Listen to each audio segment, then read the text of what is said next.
how to transfer a page to another Facebook account. So if you're moving Facebook accounts, you may want to transfer the ownership of your Facebook page. Now to do this, you first need to head over to the website facebook.com.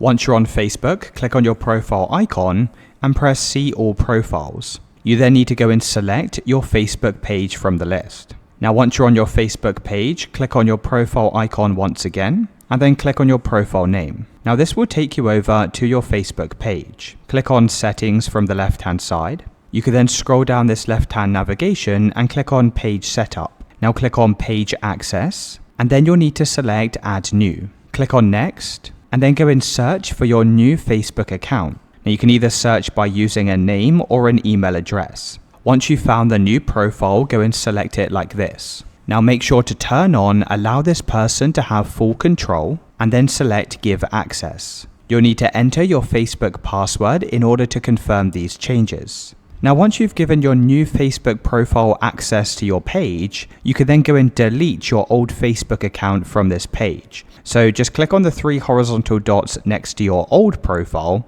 and then you can press Remove Access. You'll get a warning message and just go and press Confirm, and that's how to transfer page ownership to another Facebook account.